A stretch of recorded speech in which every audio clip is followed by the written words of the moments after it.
Hewan rubbed at his binding. The Immortal of Fire had left him here, dropped him at the front of the Honourbound army, along with Jameson, Aaron, and Yilda. He'd broken their bindings, handed them over to the closest Immortal, then left. He was ashamed. The Immortal of Fire was ashamed. The man had been beaten down, almost killed by a legend, by my father.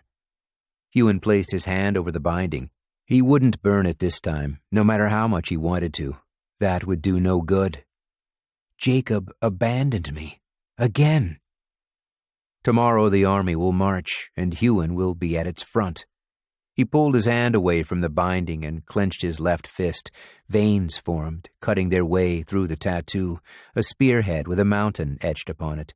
It was almost identical to a binding he'd had before, but the mountain in this binding looked more defined. It was clear which mountain it was. He should know. He'd been near the highest peak. Hewan looked up through the flap in his tent.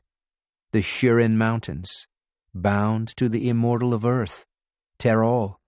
This was where the man had trained, where he'd attained immortality. Immortality. Was that what Jacob had attained? Was that why he'd been able to defeat Blaze?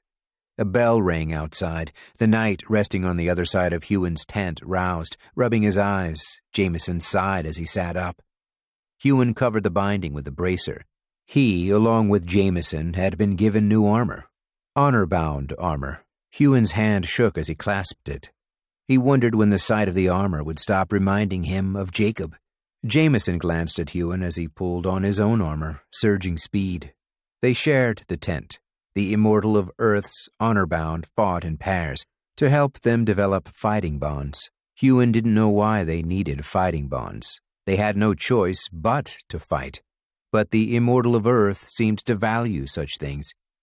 "You'll have to talk to me eventually." Jameson stood above Hewan's sleeping mat, his full plate on. Hewan shut his eyes. He wasn't being quiet with Jameson for the same reasons as before. He hadn't forgiven the man for what he'd done, for going after Hewan and Leona, even when he'd been oathless and had had a choice. But Hewan understood him now. Jameson's footsteps receded out of the tent. Hewan opened his eyes, standing to follow. All Hewan wanted was to talk about that day when Jacob had stood over the Immortal of Fire's unconscious body, when he'd had the power to kill him, to free his own son, but hadn't. He wanted to talk about that day, but he couldn't.